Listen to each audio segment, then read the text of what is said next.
Hello, all. Welcome to a span. You know what? It's late. We're not doing this correctly. I'm sorry. Let me tap in one moment. And now he is just Harry is our special guest. But No, because hold on, I think we're screwed. He's like, "Are you what sure happened? you want to quit all applications?" No, I don't. Oh shit! While Jose is Just figuring out, hit Alt F4 and that'll fix your problem. Yeah, I know, right? while Jose is trying to figure out his technical difficulties, let me do the proper intro. Ladies and gentlemen, boys and girls, children of all ages, the Cinema Villains bring to you some random bullshit on a Monday. As we are recording this because we like the content and we needed to put something out. I am your hostess with the mostest, Shaggy Black. Alongside me, my ace in the hole himself, Jose. Jose, how are you? I'm okay. I am doing good? great. You're on doing this great. wonderful Monday Doing good. evening. Yeah. And our special guest, longtime caller, third time comer of shows, of things, our man, Kory of the TWIMB podcast. Kory, how are you? Doing well. I do be coming for this show, let me tell you. Do be coming, baby. That's what we need to put that on a shirt. Any of our artist friends listening, we need that Third fucking comes a charm. Wait, like exactly. What episode is this? This is like his second or third. This is technically his second Okay. because he was on What, GXK he was on or our GAA? he was on that was his first appearance, but this is not our first collab with him. He is Yeah. he is an unofficial member of this smorgasbord of teams, but like at the same time, if we had half a brain, he'd make the full complete brain at this point. Yeah. Me and Jose are two halves of a whole idiot. So like Kory just balances that out. You know the Z fighters at 100% and Z fighters at 99%? Yes. Exactly. We are. Shaggy is the Okuyasku to my Josuke. Just two idiots. Just that shouldn't. Yeah. Absolutely. Yeah. When you, it was like, are they lovers? No, they're fucking stupid. Because I know words. They're stupid. Stupid. Oh No, my they're God. stupid. Folks, thank you all for tuning in. If you're listening into this on the audio version, we appreciate you. If you're watching this on YouTube, thank you for hitting thank you for hitting the like button, hitting that subscribe button. And also that bell notification icon, all the little trinkets to help our channel grow when we remember to tell y'all to do all the things. We definitely appreciate you tuning in every time we post whatever we post. We're glad to be some sort of entertainment for you. Tonight is a little different, however. We would normally cover one movie and one movie villain. But tonight, with our special guest host, Kory here. Kory is some people may call Kory a very a jack of all trades of nerddom when it comes to certain things. But this is an area that me and Jose will wisely and with confidence will say that we know way more about this genre than he does, and that is the horror genre. We have a group chat with all three of us in it, and he says, hey guys, I'm gonna start watching a bunch of the Friday 13th movies and some horror movies for the rest of October. And me and Jose, like two proud parents, are like, Yay. we're like, that's fucking cute. Like, we do that anyway. You could watch it during this time of year, but it's okay. We will guide you. And Kory, during that whole month of October, Kory would give us a sneak peek in his review process, which is just yelling at us, going like, why the fuck is this happening? Like, who's doing this? Why? And me and Jose are kind of like, oh yeah, why are you watching that? Just, you don't have to watch this. Why did you pick that one? Yeah, why'd you start with that one? Like, so you could have skipped this one and been perfectly fine. absolutely.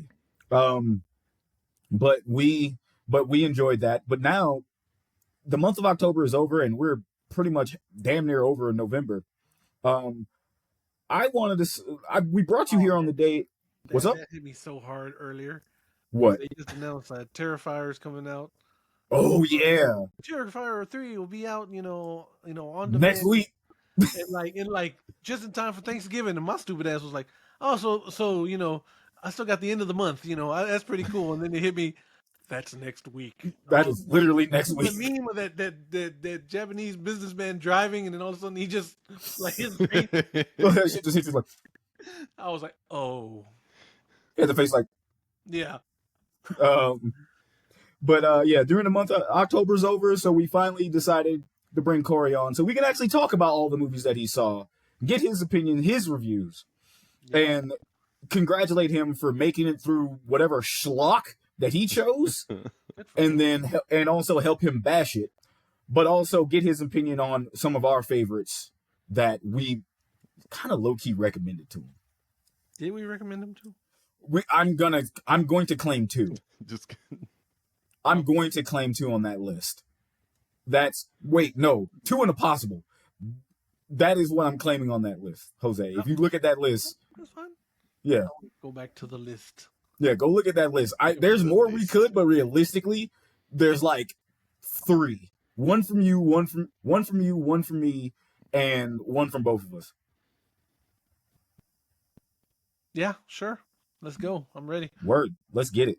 Kory, you have provided us with a list here of movies that you saw. And I do recommend, now, let me ask you this before we jump into this, man. You're not a horror guy whatsoever. What do you consider, what is your favorite genre of the horror when you want to watch it, when you're in the mood to watch it? Usually I think it goes to like, I don't know, alien horror. Like obviously, while I'm not Sci-fi huge, like I'm not huge into horror as a whole, but like the Alien franchise is one of those that's like very near and dear. I think some of my top favorite movies of all time when it comes to like the Alien and the Thing. So it's like, while I'm not big into horror, some of my favorite movies of all time are horror. But A man of sci-fi. class with The Thing. Right. Exactly. Oh yeah, 82 baby. You're right here among you're among your people. Like that is, we do love our sci-fi horror. So none of the other, so sci-fi horror is your main thing. What's your favorite sci-fi horror movie? Yeah, it probably would have to be The Thing. I rewatch that one every other year. I rewatch that and the entire Alien franchise every other year. So just 3 movies? Huh? So just 3 movies? Of the Alien franchise, just 3 movies? I watch all the way through into like, well, I mean, now once we're able to get Romulus on Blu-ray, I'll be adding Romulus to that list. Going from It's out already, isn't it? Didn't it come out? I think it just is it's either dropping this week. I know it's out on digital. Yeah, it's out on digital. and VHS. So yeah, if you fucking order it, yeah. I need the I've been waiting for fucking Romulus to drop in price because I'm like, I love this movie, but I don't love this movie for $25. Absolutely not. Especially digital only. Yeah, that's digital. It's a scam. There was one movie, I think it was Wolverine and Deadpool, that dropped. It was $30 digitally, and I'm like, suck my ass. Are you gonna send me a DVD or? That's what I'm saying. Like, not for that price. Like, no. The most I spent on one movie digitally was probably Godzilla -1, but I bought both, minus color and -1. There you go. So but it's the same movie. -1 as well, digitally. But then I also got the cool thing from Japan, the big fancy package. Which they did a good job in America too of the package. Yeah, the packaging and everything. Yeah, so sci-fi horror, I think I would say that that's probably my favorite, as well as I don't know. What is? Oh my god, I'm blanking. The Jake Gyllenhaal super creepy movie where he's a reporter. Oh, Nightcrawler. Nightcrawler. So that's more suspense. Yeah, but I get what you're saying. Yeah, where there is just this, there's something like unhinged about a person. It's almost like a character study horror Mm. as opposed to being like actual people dying. Well, people did die, but Yeah, people get you know, fucked up. yeah, I was like, I remember that movie vividly. Motherfuckers got fucked yeah. up randomly. Um, So yeah, the sci-fi thing, you know, also a big fan. Well, it's still sci-fi. The Blob from '88, the remake. That movie's Um, great. Yeah. yeah, yeah. we definitely recorded that. We did that episode. That was fun. Uh, what about you know what one of like I it's body horror, but it's kind of falling under the sci-fi category of horror. Um, Scanners. Have you seen that? Oh man, so I guess it wasn't in October, but I just rewatched the original I think in September. It's on some streaming service and I haven't seen that since I was a kid. So uh it was fun. I really need it. They didn't have any of the other ones, so I need to find the sequels. Yeah, Scanners is like that one's on Max, and I there was a time for a month straight I was going to bed watching it. Like It's no bullshit. it's in like oddly relaxing because it's just kind of dumb. It Yeah, the well not synth really wave. yeah. That one was an odd one. What is it? I think the other things I like in horror are the non-slashers. So you can't really put Hellraiser into the slasher category. Mhm. No. It just doesn't seem to fit. But I really love Hellraiser. And oh God, there's one other one that's like a non-slasher slasher. But yeah, Hellraiser's one because Clive Barker is like author and films. You know, I love his content. Mhm. Um, yeah, no, I'm not. I'll watch some of the like ghost haunting stuff, but that's not really my jam. I did really enjoy like The Blob and I think Poltergeist. I watched for the first time within the last 5 years. I want to say, like first time ever. Both of Mhm. those are bangers. Uh, but I don't know. I like getting introduced to stuff through like Joe Bob Briggs, Yeah. because I have been Yeah, seeing the that's praises. Yeah, his praises, but then also the last year, I think October, I got introduced to Night of the Demons, which Yeah. is really good. It is That movie's so fun. charming. Yeah. That is a fun movie. Oh Linnea yeah. and her Quicklys. Linnea and her Mm-hmm.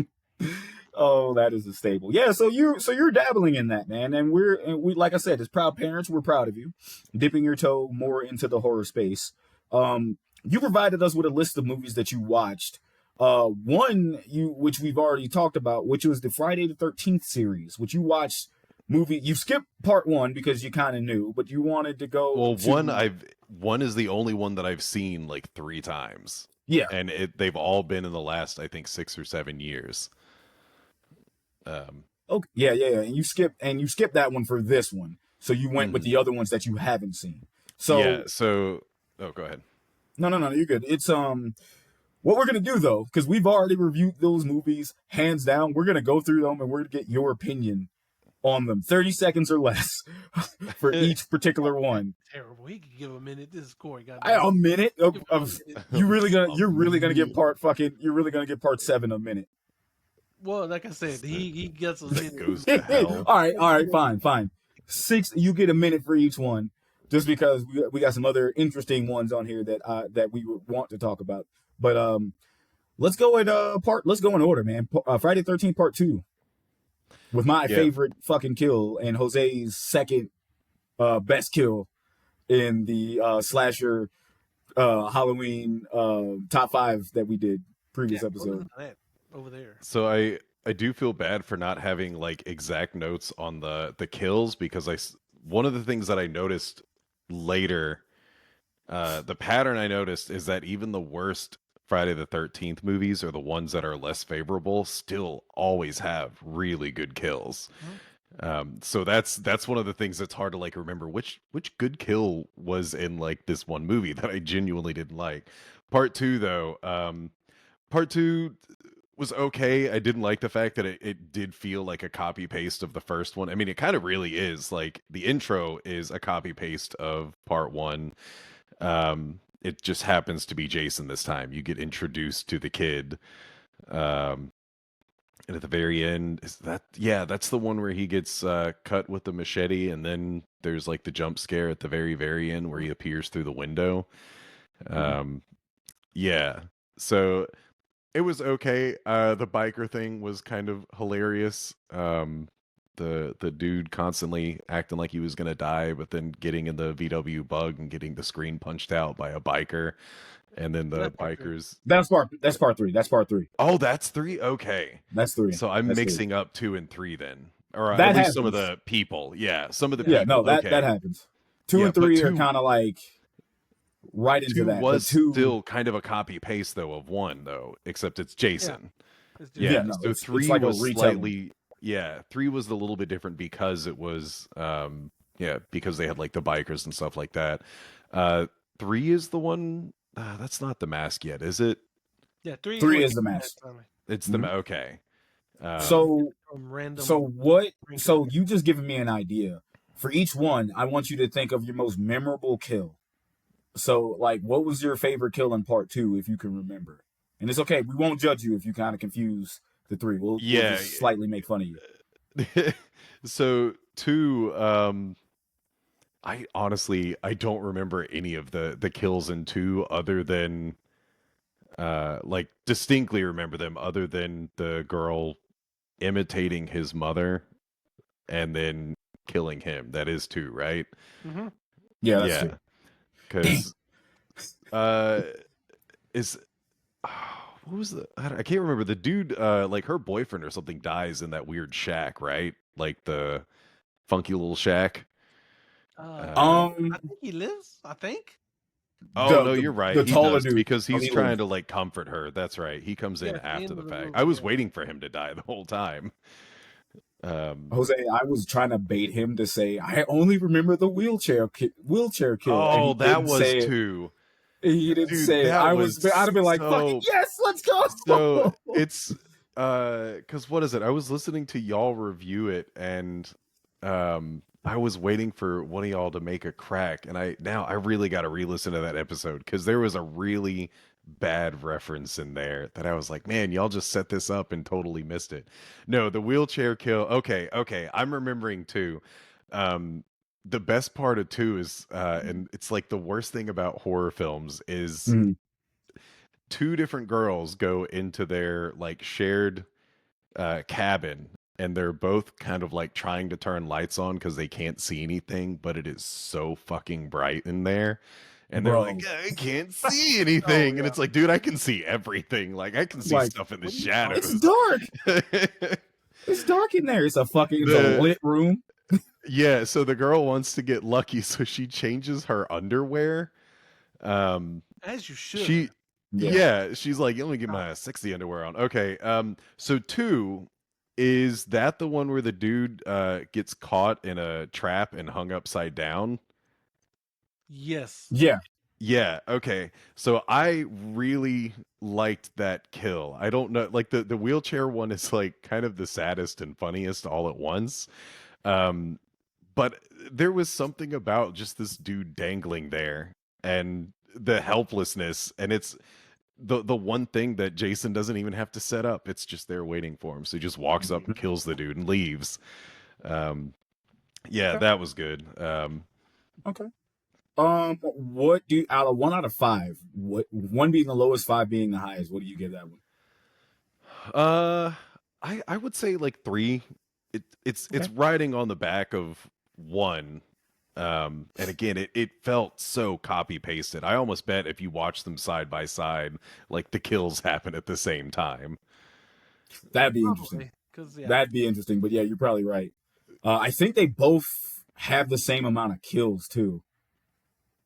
I'll look back up. So let's moving on to part 3, the with the bikers, because you kind of alluded to that. What was your thoughts on 3? Part 3 in 3D. Oh, let's see. Dude. Disco Jason. Disco Jason. That's right. Daft Jason. Because he's harder, better, faster, stronger. So Yeah. 3. Man, it's the I want to say, is it the biker chick is the one? Oh yeah, the biker chick Fox. is the one that gets pinned with the pitchfork into a beam, right? Mm-hmm. He just like chucks it and she kind of gets some air. I really liked that. But I like Jason's kill too, the getting hung thing.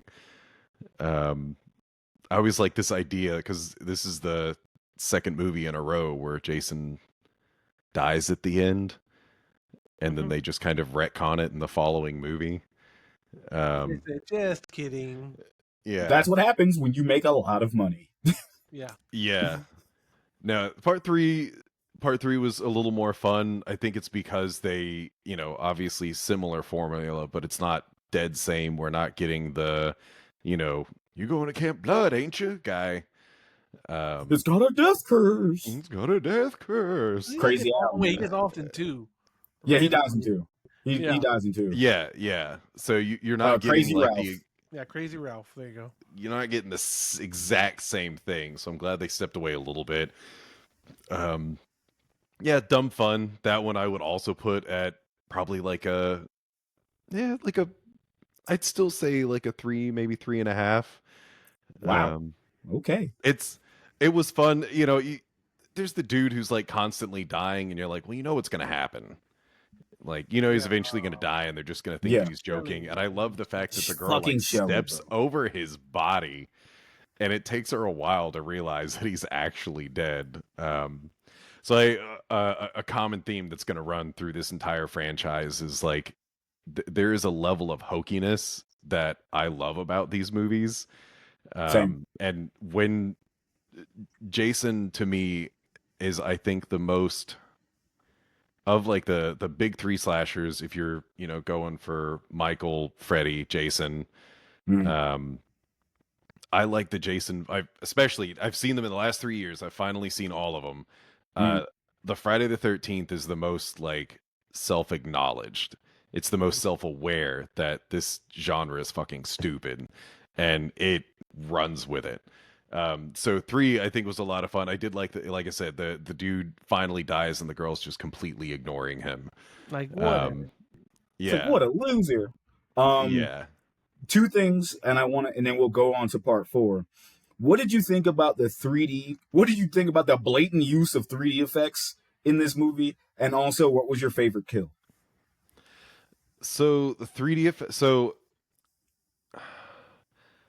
I don't recall anything being really noticeable in the version that I watched. Yeah. So when you watch that movie, they're constantly putting stuff in front of the camera because there was like when they released it in 3D. Because I guess I wasn't doing it in a way that I expected it. The one everyone recalls is the yo-yo. The dude is like yo-yo right into the camera. That explains that. That was such a dumb scene. Yeah. And when Buddy got his head crushed and the eye, you saw the string pulling the eye towards the camera. He's like, ah! Okay. Yeah. So much more makes sense. I thought it was just I thought it was that cameraman was just well, it's hokey, but I thought it was just that cameraman was like, well, let me just do something different. I'm gonna go crazy instead of everything being flat. Give it some more dimension. I did not realize that it was supposed to be in 3D, so a whole lot of stuff clicks. Yeah. It was supposed to be like that, but it was supposed to be that way, and it was kind of like, what the fuck are we doing? You should probably look up the shit they had to go through to make that movie and get the 3D to work. It was like they fucking hated it, but I'm sure they fucking did. made it. What was your favorite kill? Let's see. The head crushing is good. 3, the bikers. I still think it's I don't know, something about the girl getting well, that would probably explain the 3D, because like I said, the biker chick that gets pinned to the beam, don't they show like the line of the pitchfork as it's coming at her, like its direction? I don't know. I like that. It was dumb. It was hokey, and I kind of like how it's impacted later when they find her body still just dangling there. That one, this particular movie, I feel like it was the simple kill that really got me. Yeah. Okay, that makes sense. Yeah, that makes sense. All right. Part 4. Yeah. Keith, what is your what's your thoughts on part 4? The final chapter The The final final. chapter. Yeah, the final four. So four is the first one where I feel like they really got in a groove. And they kind of knew what they were gonna start doing with this franchise. So four is, I don't think I can say that it's my favorite, but it's definitely one of my favorites of the franchise. Mhm. Um, very handily. It something about it, like everything really clicked. Because four, you get the very young Corey Feldman, and Mhm. then the funky Crispin Glover The dancing. dance. Yeah, Oh, the dance. You just and this make me four laugh is the one every with time. the two houses next to each other, right? Yeah. Hmm. Yeah. Like, okay. So Corey Feldman is he lives in the established house, and then all the other kids, Crispin Glover, they're in the one across the way. Um yeah, so that one, so much stuff hit just right. I especially like some of the dumb scenes where the car breaks down and the girl makes Corey Feldman go check it out. This like Yeah. 7-year-old.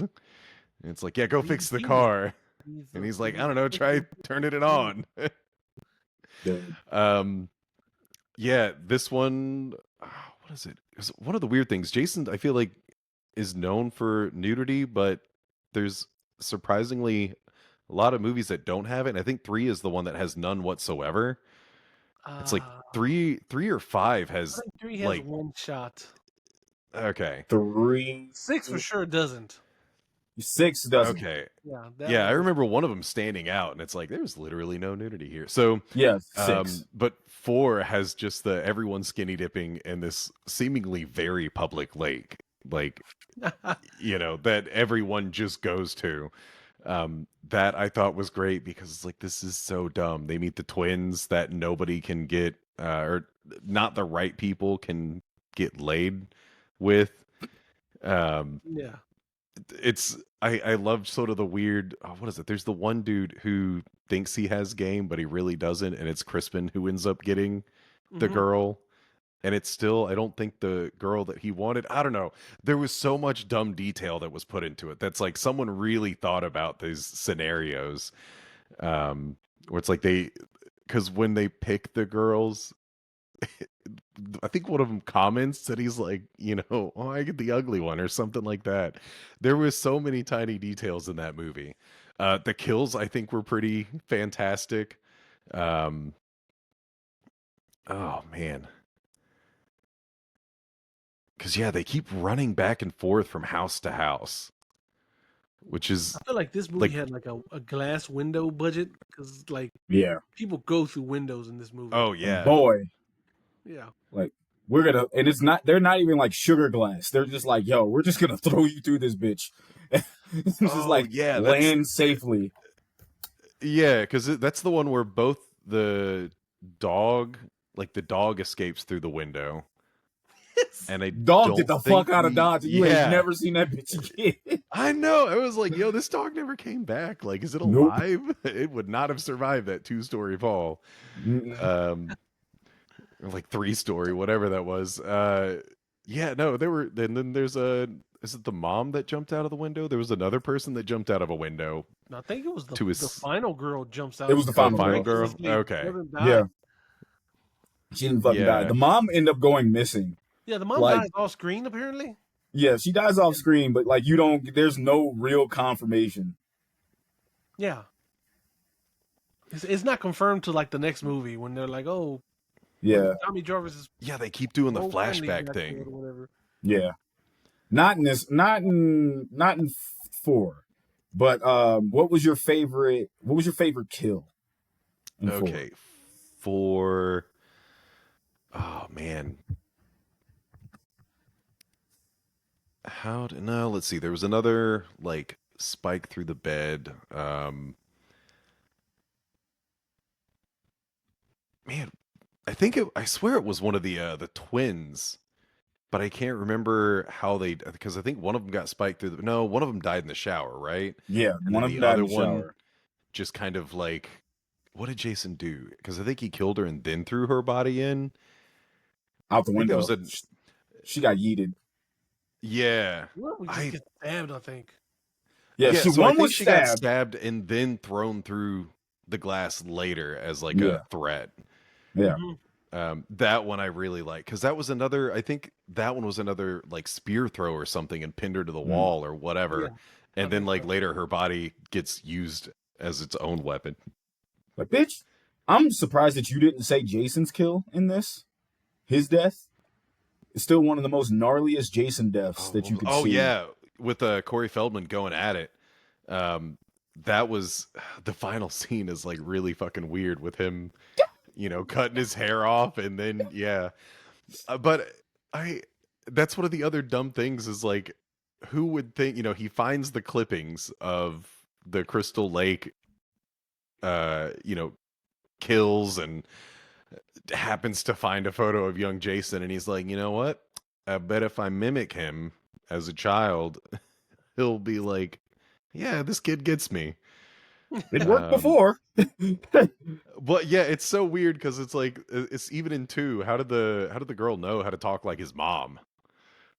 Yeah, Like, there's a head on a pedestal and she's like, yeah, I bet if I wear that Dissom headed body's sweater and talk like an old New yeah. Englander, To Jason be fair, will. in part two, like only a year has passed by, Mhm. so I guess it's still fresh on everyone's mind. Like, oh no, Yeah, across the lake, that lady went crazy. that lady went crazy, killed a bunch of fucking kids. Yeah, Um, what was your grade on this, 1 through 5? Oh, I would say this is a 5. This is one Okay. that I would rewatch. Yeah, shout out to that bear like hunter dying. Just sad, going out sad. Yeah. The bear hunter. I guess. Well, he's not really a bear hunter. He was. That's what he was supposed the Oh to be. God, he was looking for a sister. Yeah, he He was was looking looking for. for. He's like, oh God, he's killing me. He's Killing me. killing me. Ah. He's killing me. Oh God, he's killing me. That's. Oh fuck, that was great. It's the Holy tent guy, shit. right? The camper. Yeah, Yeah, Oh man, the I random liked what guy out they. of nowhere. Yeah, I like what they did with that because that was a sneaky almost kill where he's the one with the machete and almost kills the girl in the tent, yeah. thinking Mhm. that it's Jason, and then eventually comes back around and gets killed. It's beat Uh, with a wrench. And let you know about it. Let you know he's dying. yeah, He's like, help me! he's He's killing me. killing me! Oh my Oh god. fuck! I did like the fact that they tried to make. There was like, oh, I'm the older brother of one of the kids that got killed in part two. Mhm. Because I'm Part two or coming back to look. three. Was it part 2 or 3? I could have swore it was 2. I forgot who he's supposed to. Yeah, it's one of the two. He's. I forgot it was. I thought it was 2. I could be wrong. You could be right saying it's 3, but I'm pretty No, I sure think. it was. Yeah. Like I'm thinking he was like, yeah, I've been looking for this and he went missing. So I like that connection. But what I didn't like with the connection, what was your thoughts on part 5? So let's see. Okay, yeah, part 5. That one I remember too What's part vividly. five? What's the subtitle of part Um, five? I can't remember. Uh, Jason Returns Oh, or New something? No, Generation? No. New Generation. New Generation. Was it? I can't remember. No. I'm gonna look that up because we're not gonna fucking look it's the dumb one here. with the Hicks. It's so Um, weird. That movie's so like.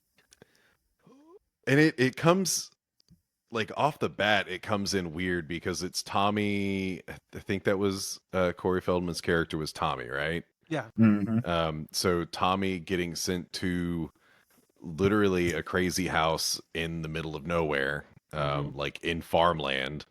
Yeah. And the people are kind of genuinely crazy, and it doesn't seem like they're really being checked all that well. Because, like, there's a murder straight off the bat from one of the guys, and it's like, these people have already been here. Like, Tommy's not even involved in this, and you've got people killing people already.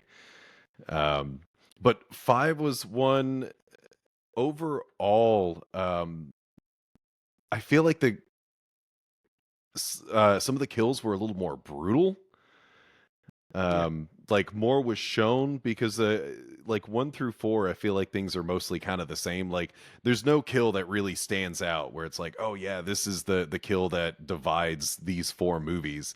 And then in 5, there's the girl that he comes at with the the hedge trimmers, and just like that's how she dies. He just cuts right across her eyes, and I was like, oh shit, they even showed that. So that one came in kind of harder with the violence, but it was so dumb. Everyone was dumb. 5 is also the one, yeah, because there's the little kid who goes to visit his older brother, and there's the diarrhea scene where he and his girl are singing to each other. Ooh, baby, Baby, ooh, baby. baby, God, ooh. It's like absolutely not. Like enchiladas. them damn Those damn enchiladas. somebody made a fucking toy of that, and I really wish I fucking like got it when I saw it. Is it him in the No, it was just him and some enchiladas. that's great. So that's the movie that I told you that Jason was putting in some mileage, because like he keeps appearing wherever the camera is where Jason appears. So like when the camera just moves back to um the home for the kids, he's just there again. And they had to Mhm. drive a car to get to the trailer park. Like it was far enough away that they needed to drive, and then she had to drive back, and then Jason's just there. And So stupid. Hello. yeah, So stupid. that one, it's like for all the fun dumb things that it seems like everyone thought about in part 4, part 5, it just seems like they never thought about anything. What did you think about Jason not being Jason? So that was, I think that does kind of get retconned in 6, doesn't it? But yeah, he's oh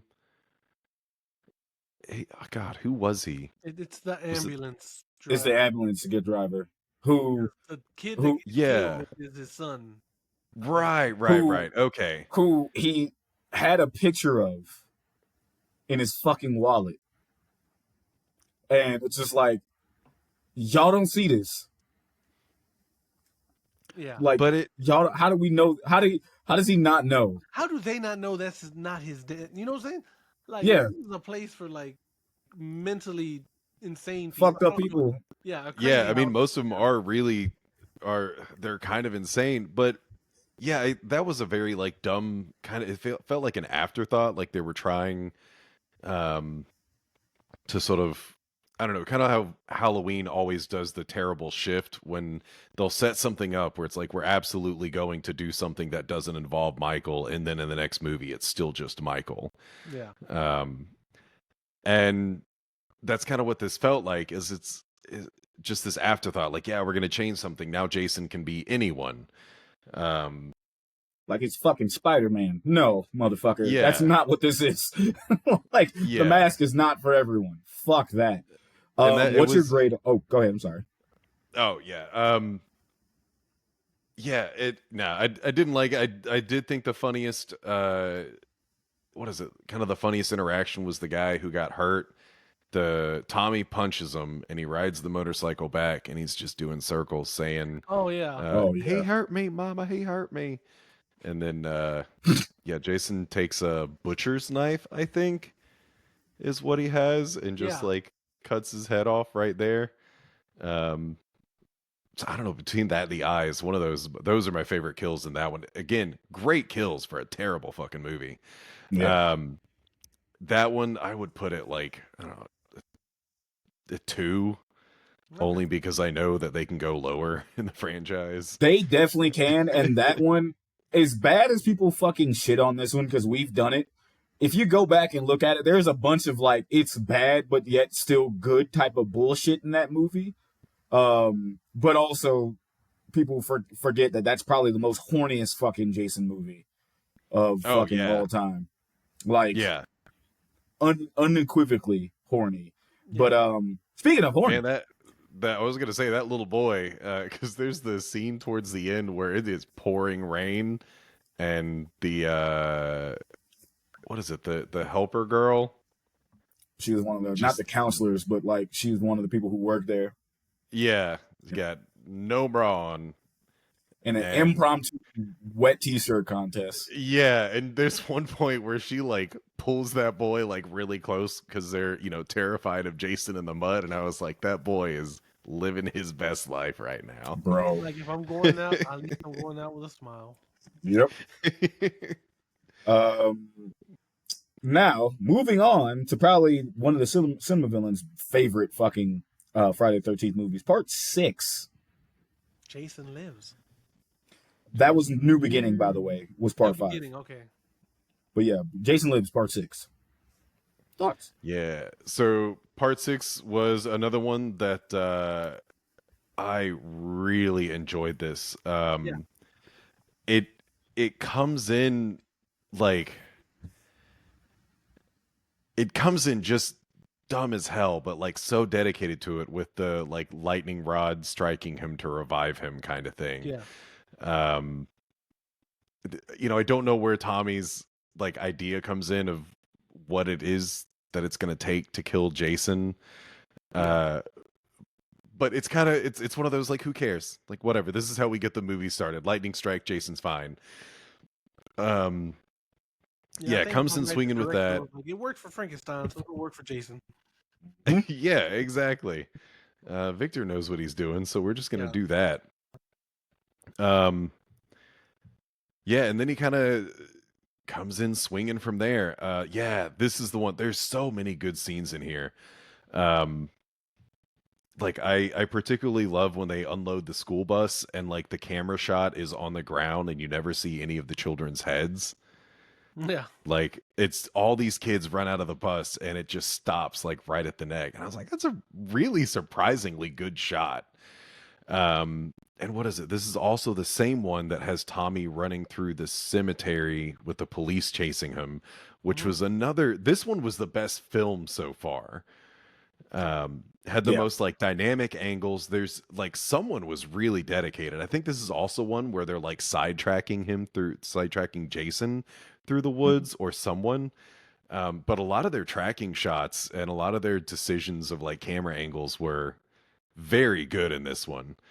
Because they're tracking Jason go ahead. That random paintball. Yeah, that paintball fucking group outing. Yeah. He's like, what did you think of? So you're 5 movies in at this point. Yeah. We're in the 6th one. What did you think of Zombie Jason versus Big Strong Boy Jason? What we call him. I liked sort of the zombie Jason.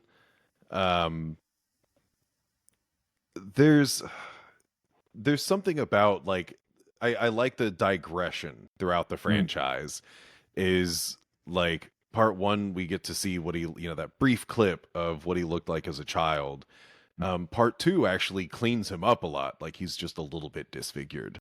Not as horribly disfigured as he was in the end of part 1. Part 3 is a little more disfigured, and then part 4, and I forgot to mention it, part 4 is the first time whoever the suit actor was, I think, was like the biggest of those 4 films. He was notably larger and felt more menacing. 5, I think it went backwards, and then 6 comes back, and what is it? CJ CJ Graham. Yeah, CJ Graham, and I've met this guy in person. He's a really swell dude. But and once again, he's like a monster. And I kind of like that they never try to acknowledge, like Halloween does the Cult of Thorn thing to try to explain Michael Myers. And I like that every movie, for better or worse, is a learning curve with Jason, where it's like, what does kill him? Like, does he just regen, or the fact that now he is straight up a zombie? But we kind of got the zombie in part 5 as well. So part 5, he has a grave. He has a grave in part 5 because it's a dream sequence. Tommy's dream though. It was a dream sequence. Okay. Like Jason was nowhere in that movie outside of the dream sequence. Yeah, that's true, because part 5 isn't Jason. So part 6 is the first time we've seen him since 4. I'm fine with the zombie Jason thing. It's, I don't know, it's like his body's not made to carry the evil that's within it. It's just, oh buddy, still it's like Shin Godzilla almost. It's this thing that is like breaking apart and yet it cannot die. All right. What was your favorite kill in this one? Okay, 6 was, oh man, it's fucking brutal. Yeah, because there was I'm trying to see if even any of the photos have them. Oh, is 6? He kills someone on the pier, right? Yeah. Someone in the Yeah. water. Doesn't he like throw an arrowhead? Well, he throws like a knife. He has like these little throwing knives. Yeah. Yeah. Okay. Yeah. So he's got like Jason Jutsu. Yeah. And this is the first movie where I've kind of realized, and it maintains this throughout the entire franchise. Jason is great with any weapon you give him. Yeah. Like he is somehow a master. And I think there are only 2 times in the entire franchise that he misses someone when he throws something at them. And I think both times it's like a spear. One of them is like New York, and then I can't remember the other one. But there's only 2 movies where it lands next to their head, as opposed to like pinning them.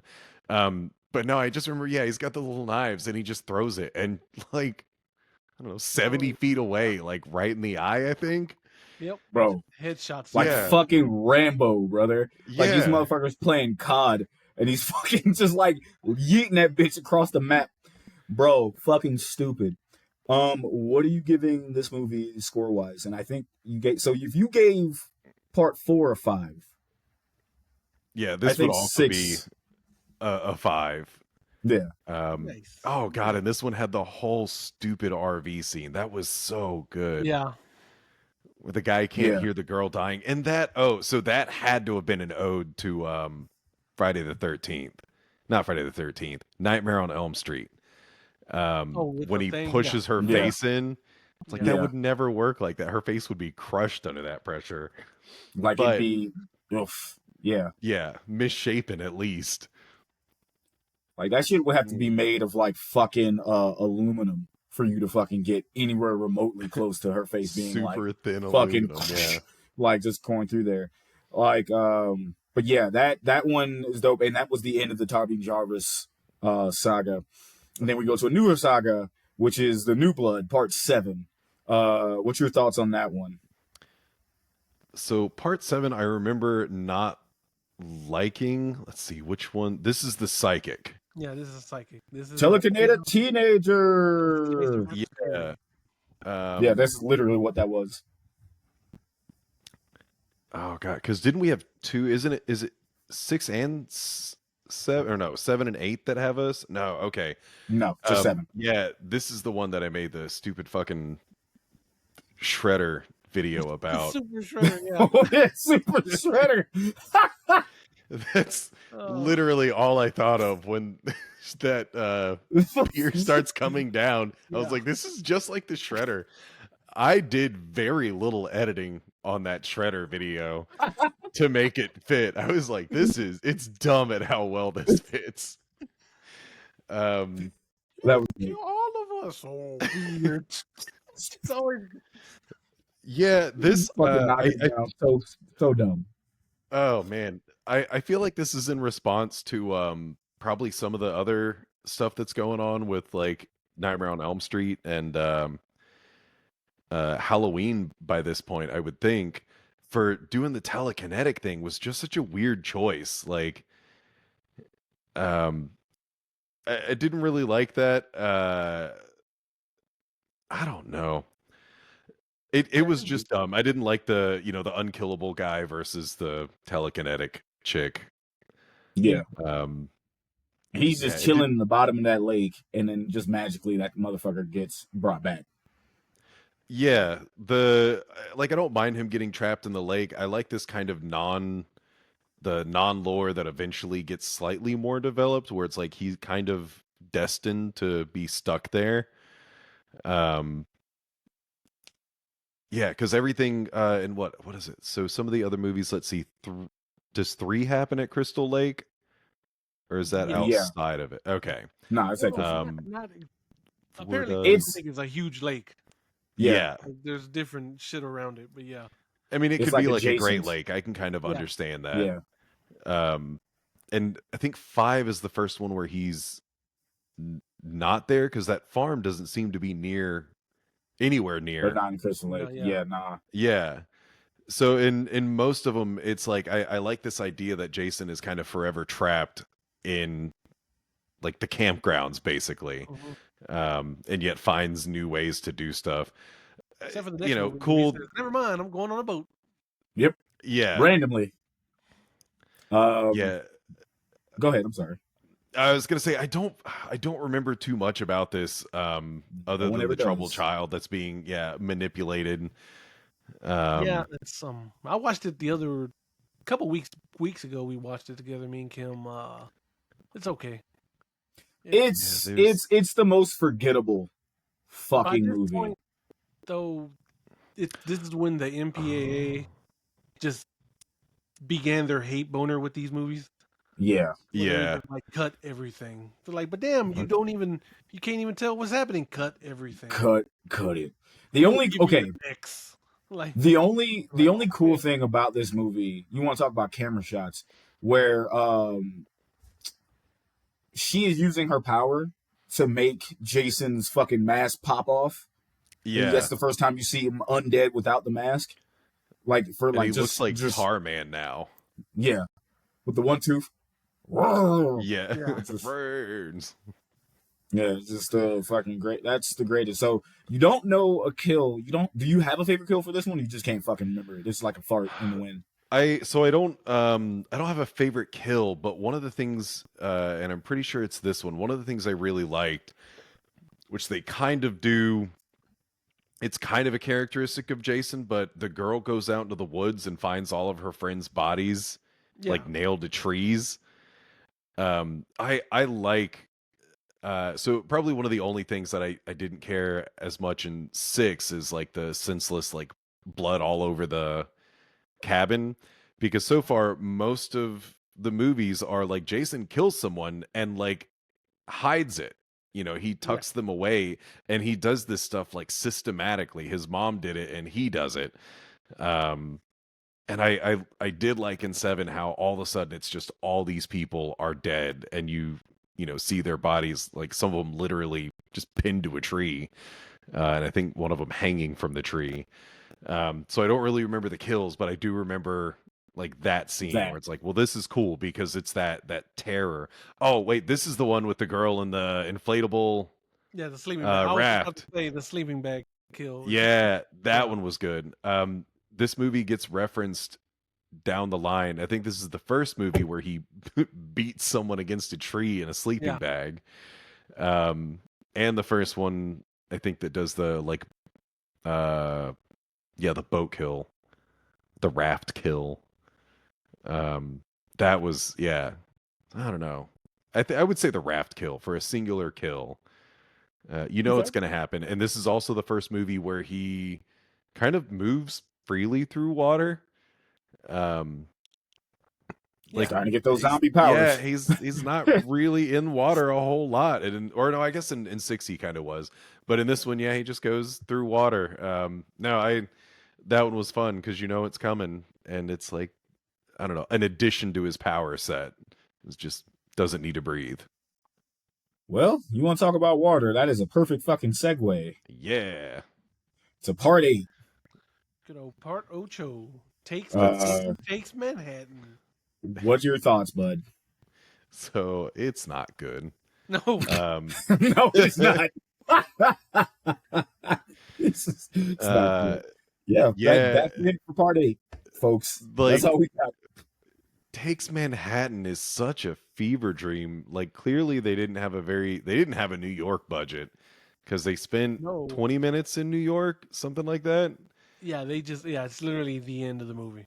And Yeah, most they of it's not even filmed in New York. Most of it's Toronto or Vancouver, one of the two. yeah, the Yeah. mini New York. Mhm. Clearly, just like New York. New York Uh adjacent.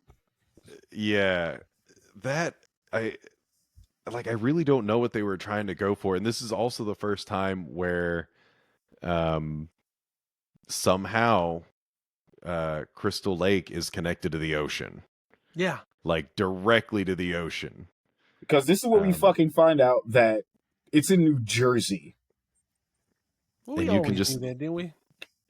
I always thought it was Illinois for the longest time. Is that not Freddie though?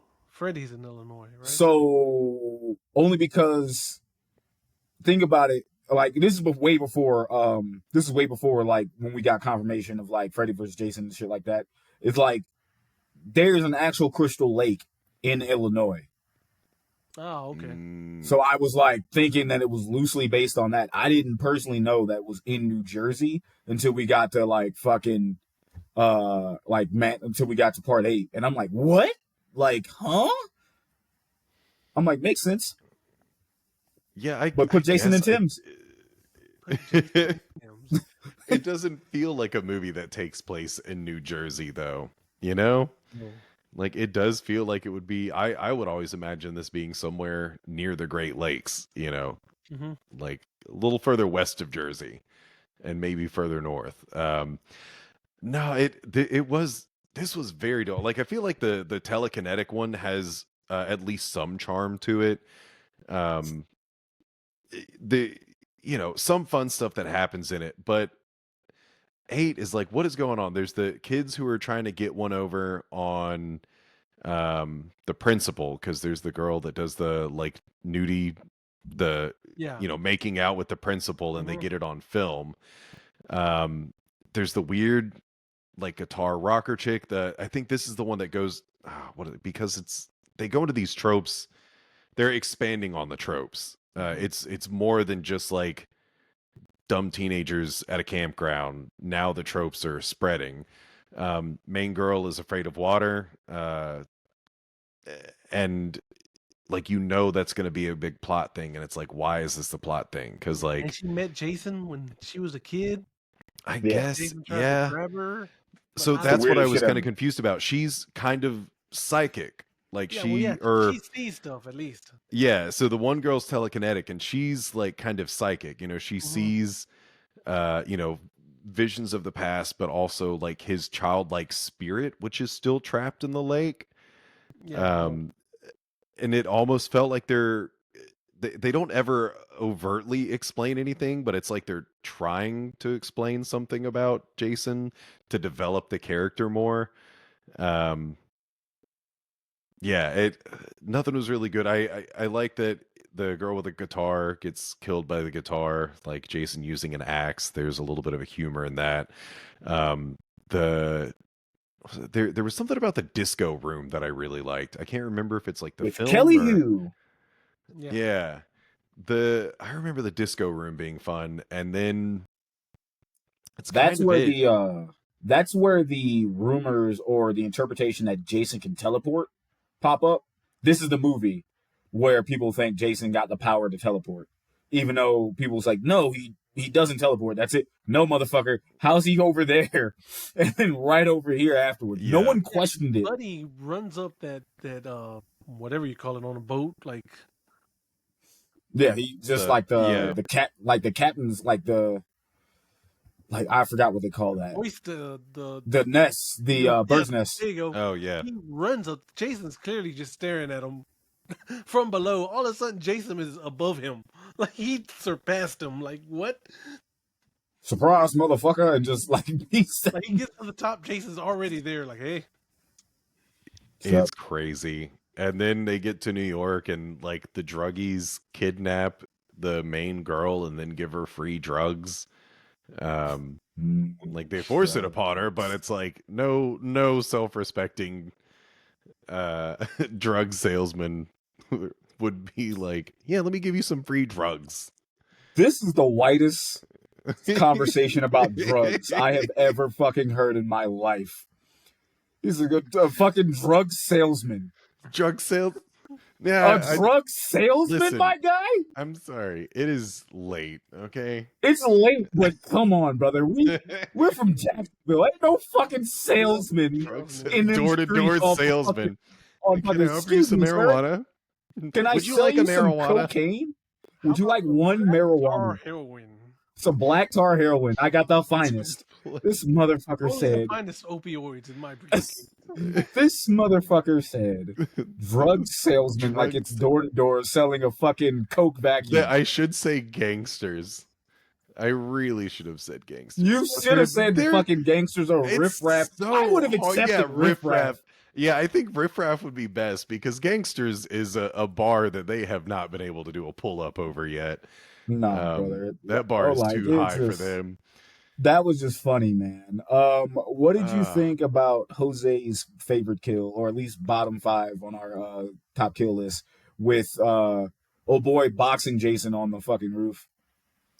oh yeah, they did get the box.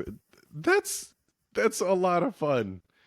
That I think that was the one tropey guy that I liked was the it's like I'm just gonna go punch him. Yeah, You know, they do that the bearded light boxer guy. the setup earlier I think was justified where he's like boxing someone else just for fun. It's Hmm. like I could see that being a realistic scenario. You know, people just having fun boxing it out. If only Jason would have took off his mask like the Predator. And like, okay, hold on, we're gonna have a fair one. It's like, maybe not. That would have been Maybe funny as next hell. time. That was funny as Yeah, hell. that's one that I don't even think that would be good like background viewing because it would be like I don't know. It would just seem like you're on the same movie for like 3 hours. Where like these people are still on a boat. Like what is going You on? Is this spend Titanic? like an hour and I think an hour and 5 minutes on the fucking boat, or hour and 15 minutes on the boat, And then you get the fun finale finally. They're and the in finale is like in New York. Uh, but like that's it. Well, so And do the you the go ahead. rap because what is it? I want to say the rap is explicit. Oh man, what were the lyrics?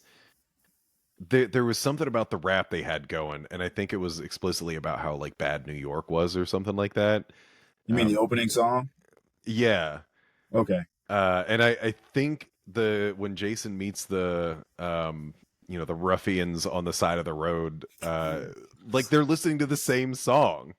Yes, the Yeah. ruffians. Ruffians. Ruffians. I'm gonna Because look it's that so song. hard to I'm gonna look use that the song word up. gangster in this movie because You could have said none of punks, man. It's the yeah they 80s. really it's they and were they're punks, I barely think, yeah. punks like you Yeah, but no, these he's right. guys yeah these guys work at like Target and they're at night they take off their red shirt and khakis and put on a wife Slitted beater and pants. black It's pants. apparent. I think the song is actually called Darkest Side of the Night, which is its own fucking song, which is a song by Metropolis. So that is the opening song of Metropolis. that. Met- That's So literally it's what it not is, brother. made Yeah. for the movie. No, it's made for the movie. It was made for the movie. Okay. It's on the vinyl. Okay. I know because they released the vinyl, and I looked at that bitch from like, I don't like He's, this movie. he's like this movie's ass, but It's like so that vinyl weird, might bro. slap though. I was like, no, I better not. He's like, hmm? Like fucking like it looked like it was visual kombucha. Just like, Although, nah. random fact, I love Nah. this Jason design. This is the Jason I got tattooed on it. Yeah, that one's dope. That one's dope. What are you Yeah. rating this one, bud? I would put this one as a 1 because it's just I would never want to Damn. watch it again. It's Like, no, I go by like if there's anything at least entertaining and like while there might be these bits, this minutia of entertainment here and there, it everything on the boat feels so long, which is amazing because Jason teleports and yet the rest of the movie is so long. shout out to the teacher guy because he literally runs like 2 miles, runs into like an abandoned building, only to get yeeted out because Jason is teleported to the building. Jason's in that bitch. Makes no fucking sense, but like Yeah. that is the stupidest shit ever. Like he Like, go ahead. I was gonna say like I can find some charm in at least 7, and that would be something worth putting on in the background. But like Yeah. 5 in this one, it's like I really just wouldn't even want it on. I wouldn't want to try to explain to someone why I'm watching this. It's like So just I catch me will say watching porn this. instead. I will say this, just the kind of thing. I think as of this recording, it might have been taken down, but you can watch the last 20 minutes of Jason Takes Manhattan on YouTube because it's like we're just cutting off. Jason gets off the boat. Is what it's and called. that's the movie. And that's the movie. He's just the boat scene. That like Jason actually in Manhattan. It was the funniest thing. I think they took it down, but it was like, hey, you want to watch this movie? Just watch the last 20 minutes. Fuck it. It's hilarious because Jason's only trying to kill them. Lord Yeah. knows he could kill an entire subway full of people, but he's like, nope, Mhm. I want them. Those only killing, motherfuckers. Yeah, the Crystal Lake children. He was like, no, I need Like, these bitches gotta what go. would he have done after he killed them all? Would he have been like, well, damn, I guess I'll find my way home. Which train He's like, goes well, to Crystal Lake? I must go. Like, I must go now. And he fucking just out the frame. Like the My people need shit. me. My people need me. He fucking goes back. Okay, so what we consider probably the wildest fucking Jason movie, part 9, which Yeah, Jason Goes to Hell.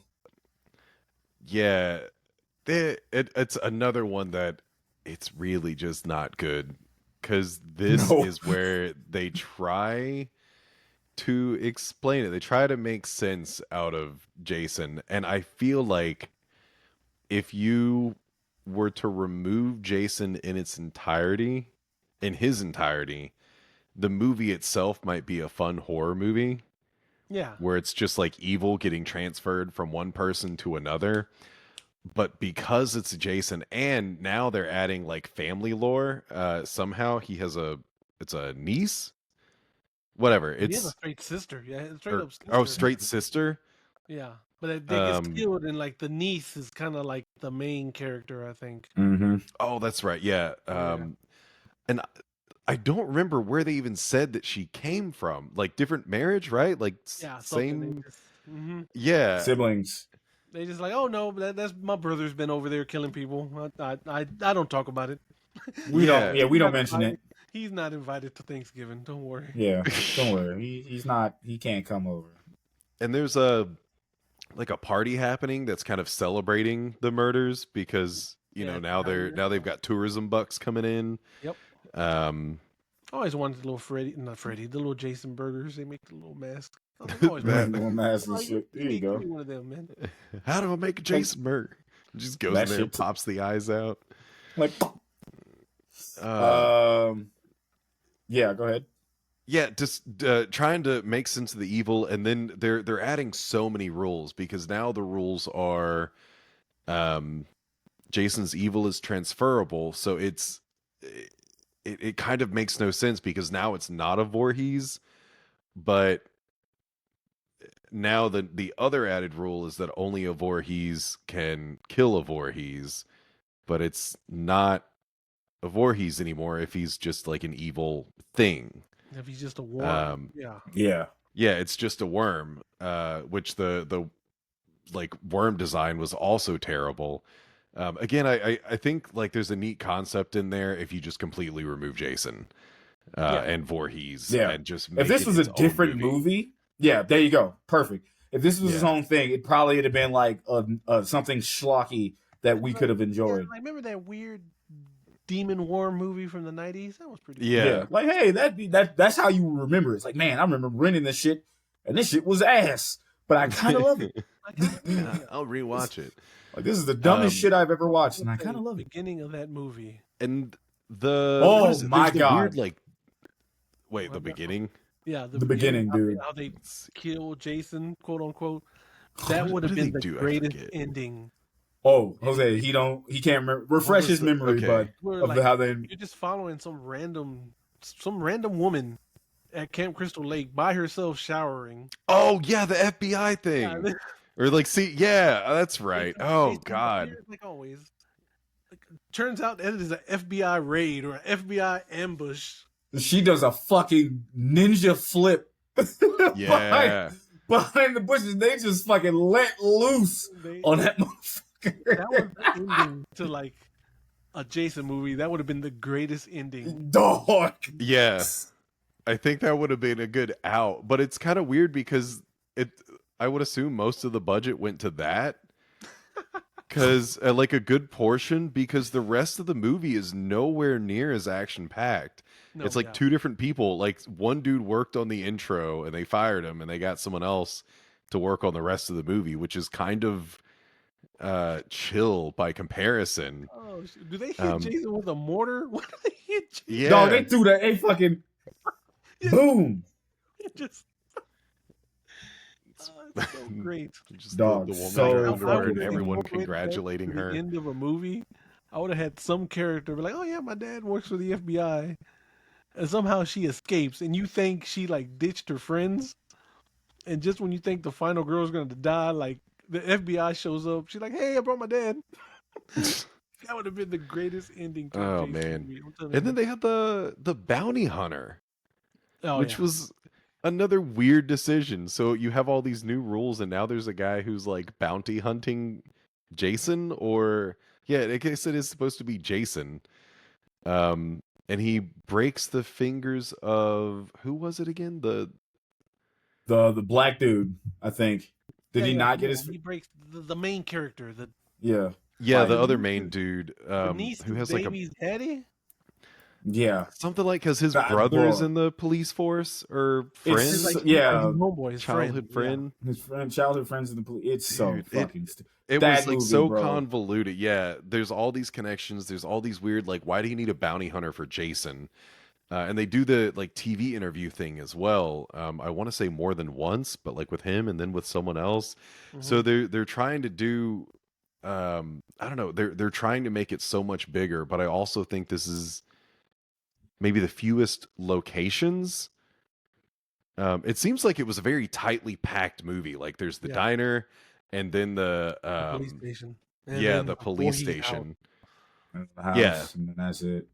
What did you think about the ending? Let's see. Oh yeah, getting literally dragged into hell. Um, like I could get the hype of why people would be like, oh my god, like they're actually introducing Freddy into this kind of thing. And that's low key what saves the main characters is Jason getting dragged away. Or no, I guess it was the mask getting. Well, yeah, he It's gets it's back it's in. Yeah, it was he yeah, does it's symbolic. go into hell It's first. Yeah. Yeah, he gets dragged by giant Muppet hands. Take him. Yeah. Oh, Take okay, him that's to right. They do taking that taking that first motherfucker to before they do Cleveland. the Freddy one. Take him to Cleveland. That was another kind of dumb thing. Is it's like Jason Goes to Hell is only accurate within the last like 30 seconds of the movie. You know, the worm was bad, and then him getting literally dragged to hell.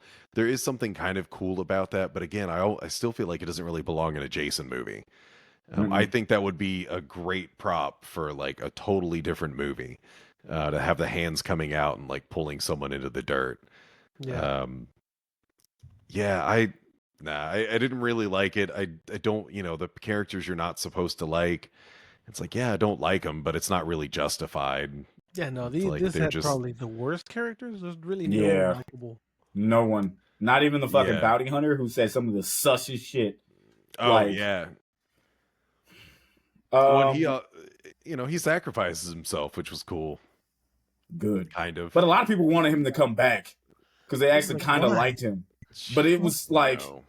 that. It was so stupid. Speaking of stupid, what are you giving this movie, and do you have a favorite kill?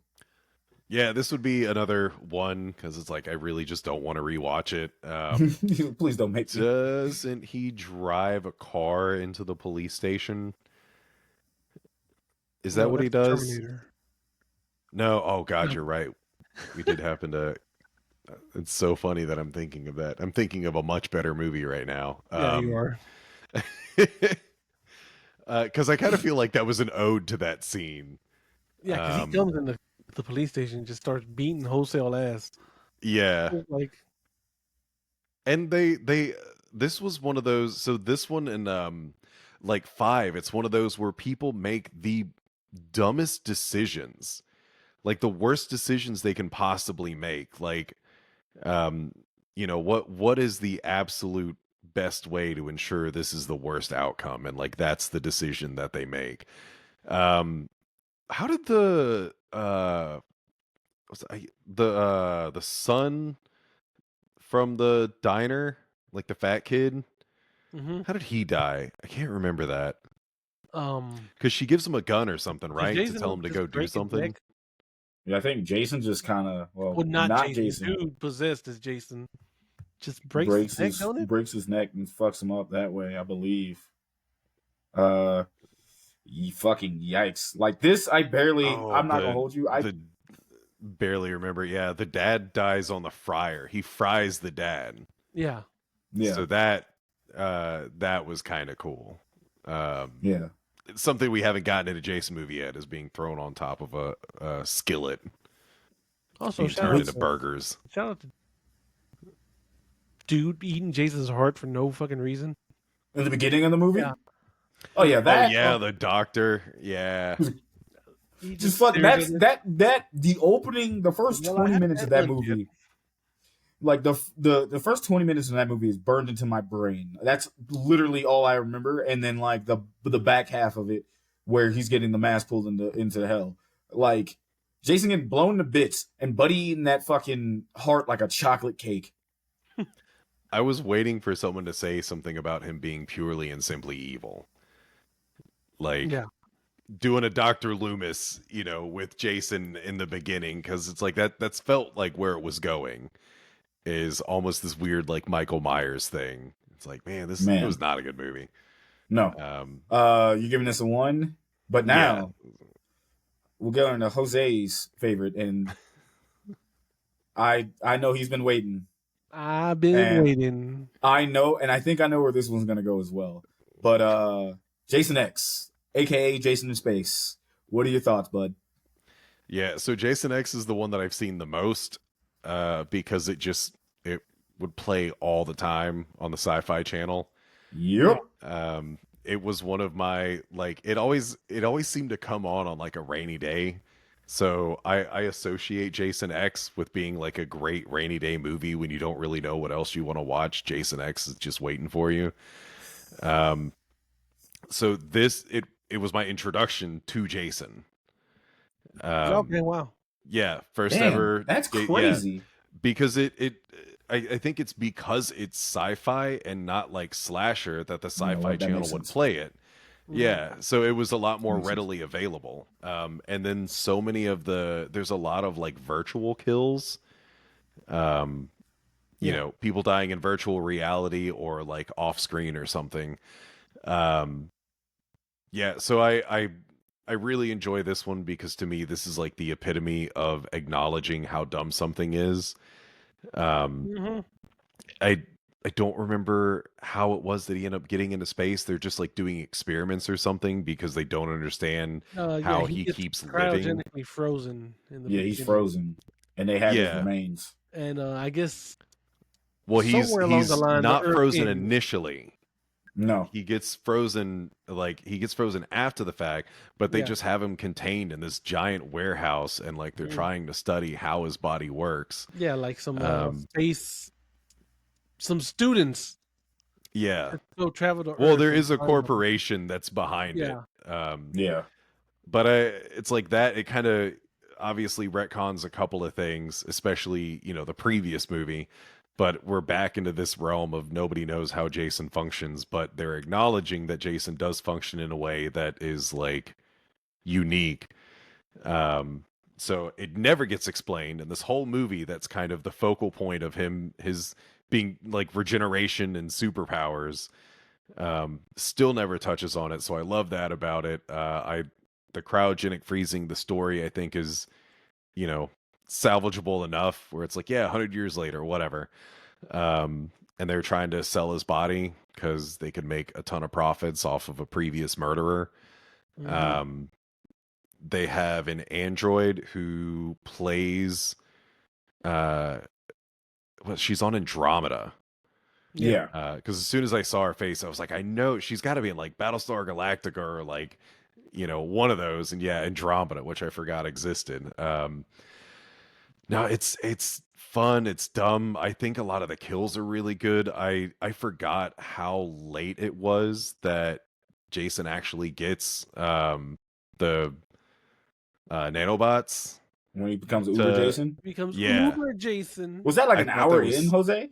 Yeah, it's like the final act. It's a good chunk in. He starts killing normally, and they the android kills him.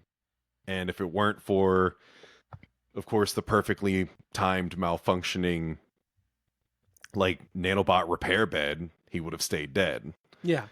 So that repairs him, brings him back to life, and then he's the Uber Jason. But I love the dumb. We get back to the sleeping bag kills where like they give him Camp Crystal Lake.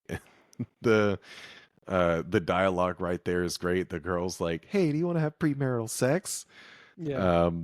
And I forget what the other one says, but it's something about drugs. Oh yeah, like you Or want to smoke some pot? yeah, we love premarital sex. Um, it's so good because it's poking fun at its own franchise. Like these are the tropes that Jason falls for, and then he just starts beating them. He has both of them in one sleeping bag, beating them against a tree. That is the funniest fucking image from that whole fucking movie. Like that will never not be funny to me. I think it's really good. I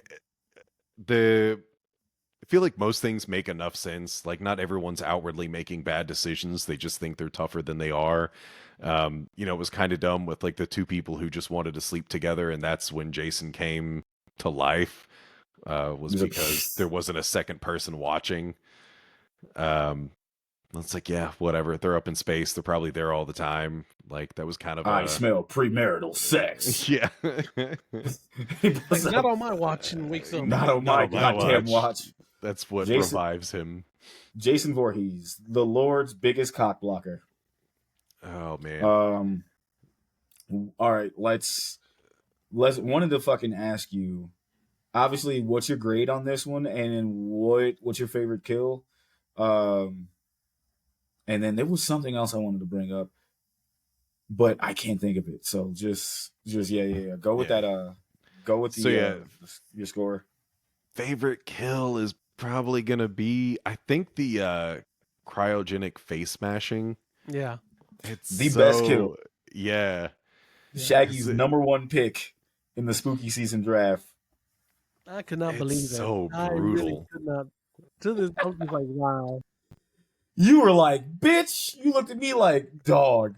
He's not gonna pick this. Like, he's not gonna pick that. I can pick that like as at number 4 or whatever. I know it's safe. No, it wasn't. I'm like, wow. It's #1. It's so good. It's so good. So good. It's, Jose, it's definitely not a 4 though, dog. Come on. Yeah. It's not a 4.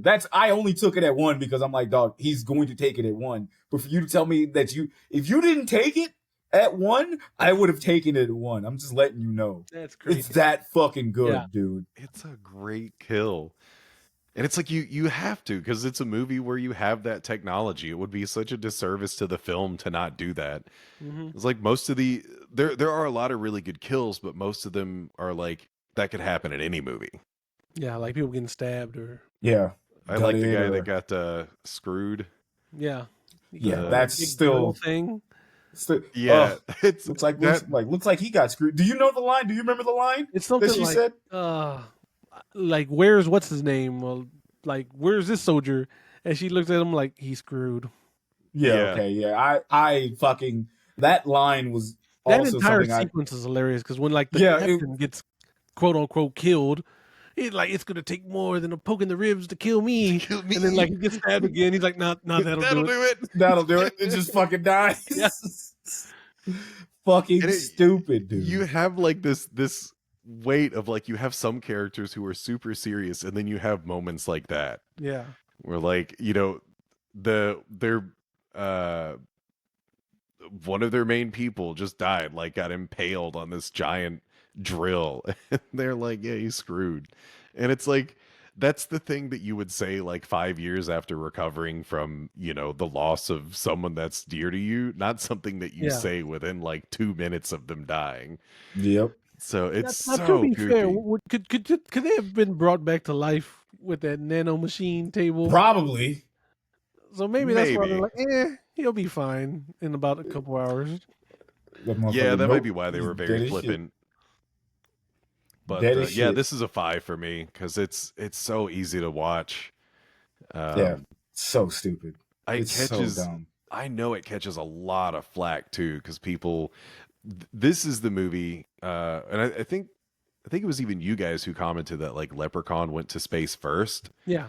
But generally, when people talk about like the downfall of a franchise, they'll be like, "Oh, you know, in the next movie they're gonna send him to space," and it's always a reference to Jason Yeah. X. And it's like this, like you could hope that Texas Chainsaw Massacre 10 ends up in space. That'd be the Like, weirdest shit ever, but I would watch it. Yeah. So I'm like, how'd you get space that corn-fed hillbillies. bitch? Like, exactly. How the fuck is this in space, bro? Like, explain that to me. Hey, we've Like, all seen who's Cowboy Bebop. bruh? Who's putting the Sawyers in space, brother? Like, just like you could make it a cult. That's way more believable. But if you're getting the Sawyer family in space, how? Fuck them up, cuz. That's for Jose. Yep. Fuck them up, cuz. Oh God, that's like In you space. murdered all your friends. Stop. In space. Fucking stupid. All right. And then now here's the one. You said 11. Are you counting 2009's remake or 2010's remake? Or no, it is 2009. Excuse me. You counting 2009's remake or are you talking about Freddy vs. Jason? Specifically 2009. I did watch Freddy vs. Jason, but I meant to add it on a separate line, but to like have that perfect list of this is explicitly Friday the 13th. Okay. Uninterfered. Okay, so fuck it. Let's rock with 2009 then, and just give us your quick thoughts. Yeah. So I saw this back in theaters when it released. And that was the last time I saw it. And watching it this time, it does have some faults of its time. It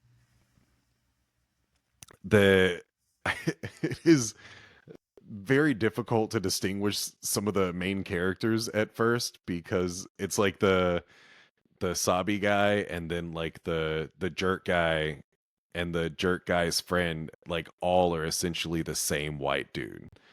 Like chiseled jaw, long wavy hair, and it's like I literally cannot tell these people apart. Like you should probably have picked slightly different looking white dudes. They're like indistinguishable from each other. Because yeah, there was literally in the beginning there was one point where there was like a character interaction. I was like, didn't he already talk to that guy? And I was like, oh shit, no, this is a totally different dude, totally different white guy with long wavy hair. But other than that, I thought this was a really fun. Is this 2009 is supposed to be a re-sequel, right? It is a reboot. Yeah, okay, so like it's essentially one never 1, happened. 2, and 3 all rolled up into one. Yeah, rolled up into one movie. Like you get like the opening is one thing that's regarded because a lot of people sitting there saying reboots and remakes of movies aren't as good. This one, a lot of people are like, that's actually pretty decent because that opening of the movie, of course, they're seeing like technically part one where Jason's mom's getting murked, and then it's pretty much like part two when all of those people are at the camp and Jason just takes them all out one by one. But this Jason was a different Jason than we are ever fucking used to. It's like Bear Grylls put on a Jason outfit. Yeah. And just was fucking people up. So Jose, you called him something. I can never remember. It wasn't Big Strong Boy Jason, but it was like Country Fed something. Yeah, I can't remember this Country Frat Jason. It was this Jason was just like this Jason was the one like I fucking was kind of terrified on the high key. Like this is the Jason that's fucking scared the shit out of me. A lot of it explains things without kind of making it blatantly obvious. Like how can Jason move around so easily because he's just got this underground system that, it doesn't necessarily look like he's the one who maybe created that. He's just the one occupying it. Unless he I'm gonna say, Kory, let's put a Kory out. I didn't mean to talk over you, but I'm gonna say let's just take that last part out and just keep it like he built it. Because that just makes it so much. It wouldn't make sense that anyone else would have done it. No, but he's also had a long time to do it, and if people keep coming back, he's figured out the most tactical points to like pop up, and realistically, I want to say that's probably was made from the campers, and he just fucking like redid everything. But Yeah. like he he added a fucking cage. He just, it was a bunch of shit. I'm like, yeah. like this Jason knew how to trap and he knew how to hunt. He would have had to have done it himself because one of the exits was built into a bus, right? A fallen. Yeah. So that's not something that anyone else would have done. Nah. But no, he's like very intelligent. He's very methodical. I kind of like that. This is the Jason that reminds me of the one that like killed all that girl's friends and staged it so that she would come out and see that. Like this is that Jason that's, you know, methodical. Yeah, no, the remake was really good. I was going in kind of expecting to dislike it because I remember liking it in theaters, and I was like, man, I bet this doesn't hold for shit. Like this is 2009. This is kind of a rough era. Yeah. Like I felt like there was a lot of trash coming out. It was. Yeah. This was not a good time for horror. No, there's a couple, you know, little gems here, but for the most part, it was pretty. It was not a good, not for slasher horrors anyway. Yeah, this was Not like for slasher the horrors. remake era. Yeah, this is a remake era and shit. So like this one was one of the ones that like hit. You were just like, whoa, because it was something different. Yeah, now Dunes was remaking everything at this point. Yeah. So this is the same year as The Haunting in Connecticut, and I very distinctly remember that The Haunting in Connecticut was the movie that turned me off from wanting to watch horror anymore. Because it was so bad. I understand. I get it. Yeah. I fucking get it. So I remember Jason being good with a slasher, but then for general horror, I was like, yeah, I don't need this in my life anymore. Yeah. He's like, I don't need this. This is bullshit. And yeah, because you were saying it is kind of part 2 and 3, because part 2 is where the girl gets captured, and then part 3 is where she gets rescued. And he gets his mask. Additional people, yeah. Sackboy Jason is what you called him, I think, Jose. Oh, yeah, Sackboy Jason. Oh, Sackboy Jason was the one, but no, I don't think. Okay, I'll take that back. I'm sorry. Sackboy Jason is what we brought up, and I think we said Sackboy Jason was like in 2 and 3, and we said this one was like Big Strong Boy Jason, I believe. If I'm wrong, folks, listen to the episodes. We got a bunch of Friday the 13th ones on there. You can listen to it. That one itself, though, this Jason was different. Because I think one of my favorite things, different. Bruh, the opening scene was so fucking good that I just watch it randomly every now and again. Because that trap that he set when he put old girl in the sleeping bag, and she was in the sleeping bag, zipped up under a fire. The boyfriend, hidden. The boyfriend's like, oh my God, he runs and there's a fucking bear trap. Yeah. So all he could do is just watch his girlfriend burn to death as his legs snapped in half. And he has to, I don't think he really fully got it open. Didn't he basically have to like shred his leg to get it open? Oh, girl, the girl who got kidnapped was fucking coming to help him. He was scrambling to try to get off. She was trying to open it and it fucking just shuts on him. Yeah. And then Jason comes up and fucking just murks him, finishes him off. And then that's when she's like running, she falls, and he's like running after her, and he fucking takes that machete, and then title card. Fucking amazing. Yeah. Man, the burn alive in the sack was really good. Brutal, dude. The whole thing is like, you know, he's calculating. That's the Jason that I like, is the one that he's waiting for people to be terrified of him. You know, he gets those couple of kills in that are silent, and he keeps everything clean. You know, that's the other thing that I think is really interesting, is that he'll like make sure no blood gets spilled in some of the older movies, and then all of a sudden you just like walk in and then you see the thing, and then they're terrified, and then he kills them. You know, he likes that, like the thrill of them being terrified of what he's done. To your point, that brings me up to another kill, is when he killed the black dude with the axe.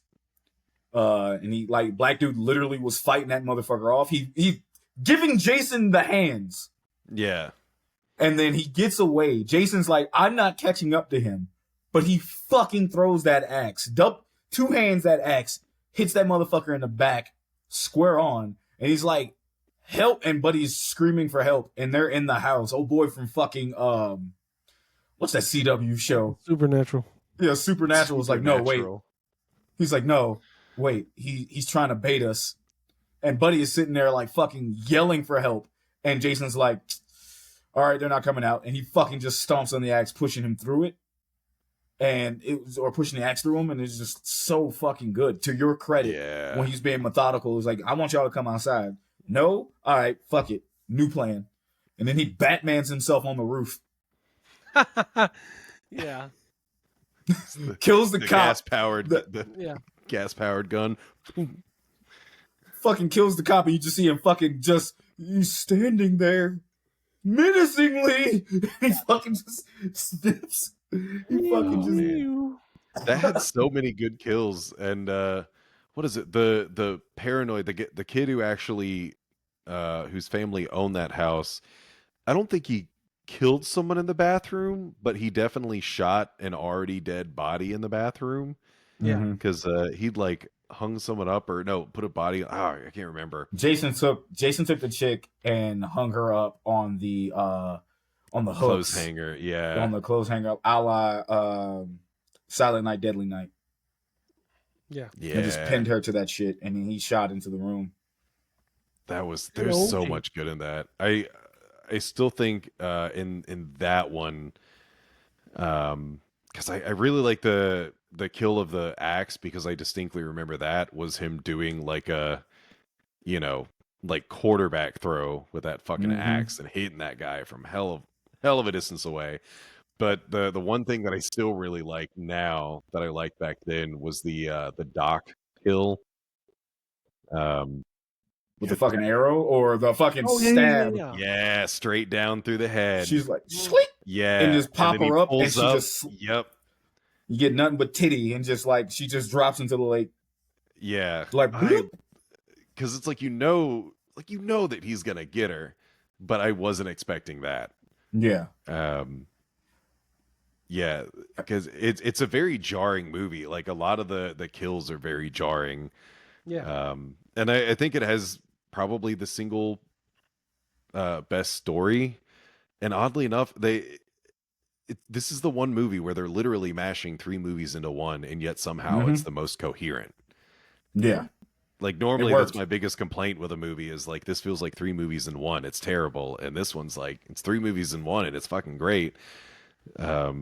I guess that goes to show how kind of empty. Yeah, to be fair, part 1 is just like a flashback. They just show it's a you flashback. They just knew. It's like, they respected our time, going like, what fucking movie this is, and we're not fucking doing that first one. There's no reason for it, and they just kind of they just went through it, and it was pretty fucking. I mean, it was one thing I've always was like, I respect that. Thank you for fucking not wasting my time. Right? It's not. It's like saying going to a Batman movie, knowing like, man, I don't want to fucking see Bruce's parents die. I've seen that shit like 20 times already. We know what this is, right? Yeah. So like, I appreciate it. There's something. Go ahead. No, go. So I was gonna say, like, I don't know if you noticed him, but Death Curse guy is in here. Yes. Yeah, I saw him and I was like, it's only for a few seconds and it's under very harsh lighting. And I was like, is that the fucking guy? And like, look it up. And it's like, holy shit, it really is him. Yeah. Crazy Ralph makes a minor appearance in this. Yeah. Curse.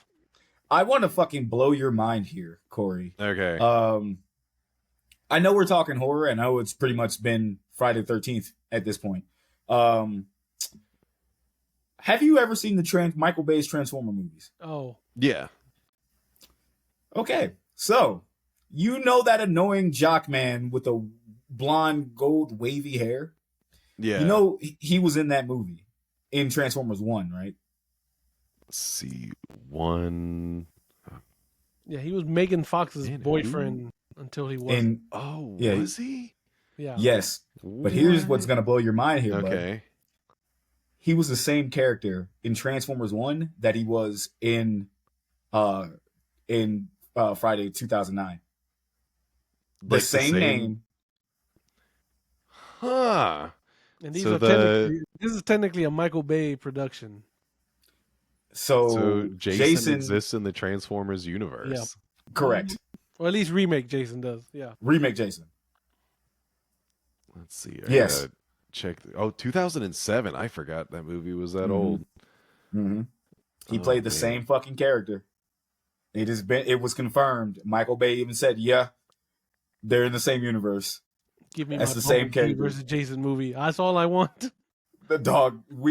Jose, me and Jose have fucking preached to the moon. There's like, bro, please have Jason turn into a transformer. Just let him take over. Be the Dude, same. that would be Like his spirit great. transferred His into like a spirit just transfers into a fucking. We just like, yo, this is the stupidest shit ever, and I fucking love it. But I wanted to fucking. little Autobots and then I Bumblebee wanted to fucking share this with you because when we found this out, this blew our fucking mind. Only because of how stupid it is. Because Yeah, like, that is like, it's cool. It's a fun little thing. In the same vein, I don't know if you know, but Blade Runner, Alien, and Kurt Russell's The Soldier are yeah, all in the same universe. yeah, that one, Yeah. that one we No. knew. That one, did you not know that? Not Jose? Soldier. I was like, No, Yeah, the only reason they're the why I know replicants. Soldier. oh Yeah, shit. the only Yeah. reason why I know Soldier is because of the replicants. That's it. Like I fuck all because the thing isn't the same technology that kind of wraps them all up together. They never use any of the same words, but they do say that they're essentially like bred. They're only raised over the course of a few years. Because I think they're like 3 years old or something when they become soldiers. And the whole like earlier issue in the movie, I mean, the catalyst of the movie is the new models. And that's kind of the thing with Blade Runner, like the original Blade Runners. You now have the new models that are, you know, more human than human, that are now pushing out the old ones. So they when they're showing some of his battles, I don't think it's any of the ones that they say out loud, but when they show the list of what he's accomplished, I want to say a couple of those were the lines from Roy Batty's final, when he talks about some of the things that he's seen. It's like, oh, these are battles that, Yeah, you know, Kurt Russell like fought. mentioned. Yeah, Yeah. like these are like that's the shit. I remember that. What are you rating? Friday. Oh, 13th, this one I would, 2009. yeah, it'd be a 5. So your favorites are what? 4, 4, 6, 10, and the reboot. Yeah, and I would put I don't know, I think I could put 1 out of 5, the original. Yeah. Okay. Because we were mostly focusing on, like, you know, what I just watched 2 through Yeah. 11. Yeah.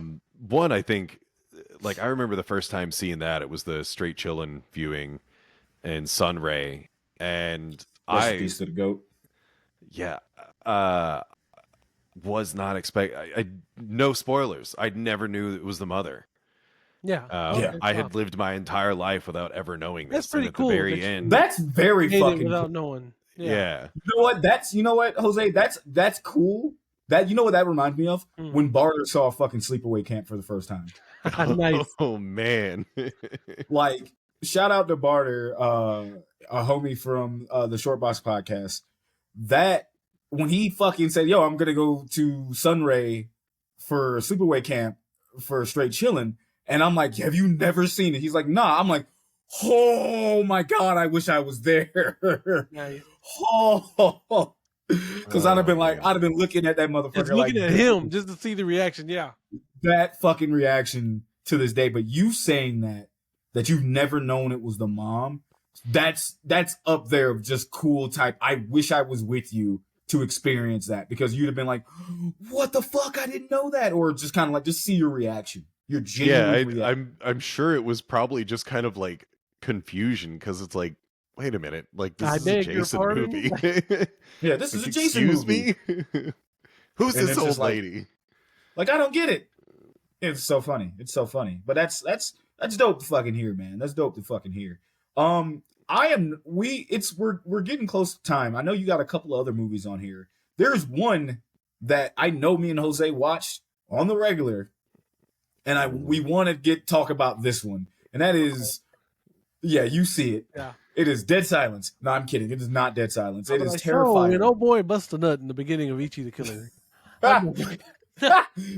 Dog, I saw Ichi the Killer on here. I'm like, that is a whole fucking another movie that we'd have to put Good over luck, here. us. Like, if we ever review that movie, good luck for us trying to figure out who's the villain. Because it's like, yes, they're all pretty shitty. They're all bad. Who's the yes, worst? like, of who's the the worst? villain? Yes. Yes, Oh, that's yeah. exactly So, it. Terrifier 1, I mean, I think Terrifier 1 is kind of what actually pushed me into watching Friday the 13th. It was. That you Yeah. started with Terrifier 1 and you're like, you know what? I'm gonna watch some Friday movies after this. Yeah, because Terrifier 1, so Terrifier 1 goes into that realm of I'm, and this is a loaded phrase because it's also a lie, but I'm generally not a fan of the kind of gore, like for the sake of it. Yeah. So Terrifier 1, it's like it's creative if you happen to like that particular weirdness. It's very like, God, that movie could have come from like any decade. Like you can imagine that being like a 70s, 80s, 90s, 2000s. Like Yeah. it's kind of wild at how it transcends time. There's not really a whole lot that's even like visually that's hard locking it into a particular era. So I think that's kind of really interesting about it. You've got the super weird woman that makes no sense with the baby. Which to me is the most like 70s 80s kind of thing where it's like, yeah, okay, we're gonna have this really weird character, what are you gonna do with him? Nothing. It's like, it's just a neat idea, I put it on a napkin, so we're gonna put it in the movie. Yeah, it's just gruesome for the sake of it. I kind of get why people would like it, because Art the Clown does nothing. Like, he just sits and stares and smiles. Like, I like the fact that he doesn't do anything when you think he's gonna do it, like the selfie. Yeah. But I know Terrifier 1 is extremely self-contained. Like, yeah, you know, they don't, for its reasons. Yeah, I mean, first film, but I guess almost like kind of like Jason Goes to Manhattan. Like, it doesn't go anywhere. Like, it's like a pizza shop out in the street, and then the one building in its basement. Yeah, random building that's maybe fumigated, but there's people living there. I don't get it, there's whatever. a janitor. Yeah, the hitman is a janitor there. Hitman. Bro, for real. Agent Just like 49, random. is that 47? 47. Agent 47, yeah. Can you imagine that's how the movie ends? That motherfucker just choked out Art. Like, bro, like, huh? He ruined my cover. I gotta go. I must go now. My people need me. I don't want to use a joke twice, but I'm like, it just went so well. He just goes into T-pose and gets lifted up. He just looks and just fuck. Yo, all right. So you mentioned Art the Clown, who is a Duval native. Anyway, he's from Arlington, but like he fucking shout out to Random Acts podcast. But you mentioned like his self-expression, the fact that they call him Art the Clown, but he's clearly a fucking mime. How do you feel about him not saying a word but still getting his point across? I like that. I mean, that is the he is more expressive in as much as he does ride on the wall with shit. And that's not something that Michael or Jason have ever done. Like, they've not communicated in any way. So I get that that's the thing that makes Art stand out is, he can sit in a room with you and not kill you. Like, that never happens with Jason or Michael or Freddy. Like, if they're in the same room, you're gonna die. But Art and the Clown can sit in the same room with you for quite some time and you will live for a little bit longer. Yeah. But he does find his own ways to communicate. But yeah, just this, I like the idea that you can't really tell, is this like a killing stare or is this just like a, perverted stare? Like, the lack of anything can, you as the viewer can kind of pull whatever you want from it. Like, however you feel from that stare is how you are going to feel from it. I don't know if that continues through the remaining two films. It does. Yeah. It just gets progressively worse in the best way. Yeah. Yeah. Because like you just mentioned, like, hey, you could stand there with art and there's a good chance you're living for a little bit. In those movies, if you see Art the Clown, your fucking chances of living go drastically down. Yeah. Yeah. Like he get like you And and then it even gets more ridiculous in the third one. Oh, I'm sure, if it's supposed to be a Christmas movie. Yeah. I had the chance to go see it, but it was night one of a convention that I photographed, and I was like, I am too tired for this shit. Yeah. Like, I cannot. Don't feel bad because we did the same shit with Terrifier 2. We were like, we should go see this. Comes on at what 10 o'clock, like 10:30. We're like, fuck no. Like on a school night. On a school night. Like, that bitch is 2 hours and what? No sir, not me. 2.5 hours. We were kicking ourselves at 1:30. Like, why? Crying. Like, why was this? And I think I would have fucked. Oh my god! But it was brutal but then we saw it and we're like, damn, I kind of wish I was in theaters to see this, just because we wanted to give it money. But it's like it wasn't that bad. He was just sitting there. But then it was like, nah, it just came on at the worst time. If you at least came on at like 8:30, I would have we'd be like, yeah, okay, let's go to that. Yeah. But fucking 10:30, suck my dick. Because there's no like way. 20 minutes of previews. Yeah. Like, it's not going to start till close to 11. Well, the cool thing with Alamo Drafthouse, what we had about 15 minutes on the dot. Yeah. Okay. At most, they normally don't at do a lot of most previews.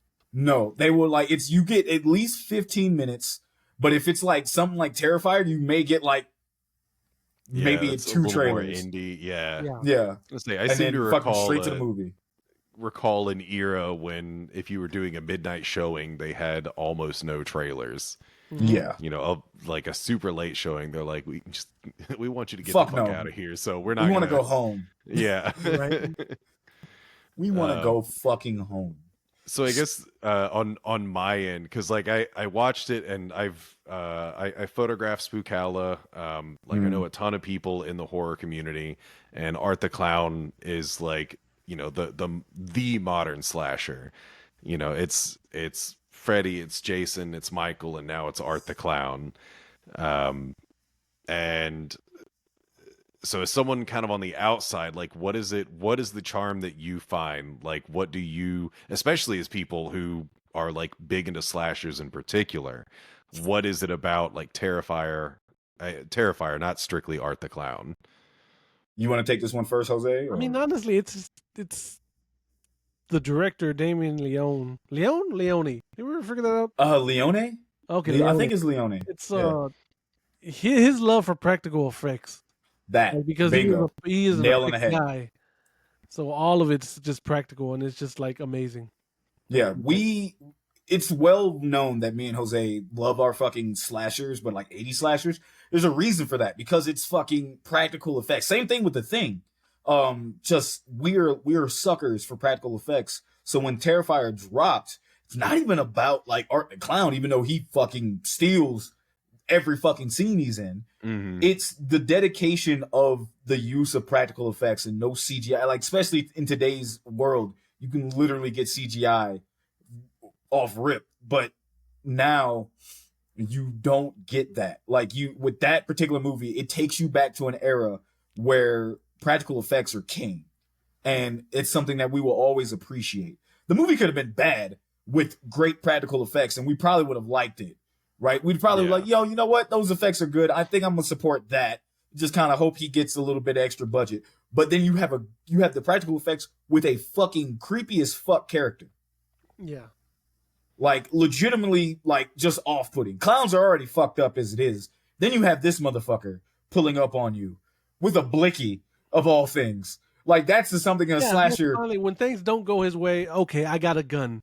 Whatever. I have a gun. Yeah. He said, watch this part, y'all. This part always works. I have a gun. But yeah, that's the charm that we have. And then like with the movies now getting more money and more budget, the practical effects That's like the one thing that we're there for, guaranteed. Mm-hmm. Like art is just a cherry on top, but it's definitely with us. It's always going to be practical effects. And the fact that it's just that throwback to those 80s slashers that you don't really get too much anymore. When now having seen all of the slashers, I'm kind of surprised at how much violence there isn't in most of them. It's always all joking aside, but totally pun intended, you never see penetration in a lot of the old movies. It's something happens and then it cuts away and then it cuts back and then you see someone dead. Yeah. But you don't see the thing going into them. You know, Jason, they'll show like Jason's swing. They'll do like the camera right on him and then it cuts over and then the person already has a machete in them or axe or whatever. And that's kind of commonplace even for like as bloody as people remember Friday the 13th being. Friday the 13th isn't even that, like, there's not a lot of like visceral horror. It just has Kevin Bacon's blood. is the worst, and that's about it. Yeah. Oh, and and Friday the 13th. Yeah, the original. Yeah, his was, and that's kind of it. I think that was like the last one for the rest, of the franchise, except maybe 2009. Yeah. But yeah, so Art the Clown, I can see being like, it is what all the other movies wish they could have been. Yeah, it's that's another thing. It's like, what if the MPAA either didn't exist or didn't have the power they had in the 80s, and people got to show more of the kills and stuff like that. That's what Terrifier is. It's like it's Pretty completely like unrestricted. Yeah. Yeah. Yeah, it was just refreshing to see in a time to where like the slasher genre was it was around. It did make a comeback and then it just was around and was like, okay, what are we doing? And then that shit just kind of like, oh damn, okay. Cause I like with me and Jose, like we just heard about the craziest fucking kill recent and like that was like 2016. And then magically you see it and you're like, holy fuck, what is this? And then going from there, like that's what Terrifier is now, man. But Kory, I know it is late. We don't want to keep you later than what we've already promised. But obviously this is really quick. What was your grade on Terrifier? And not a lot of kills in that one, but what would your favorite kill be? Oh man. What is it? I guess the kill that you actively see is him sawing the chick in half. Yeah.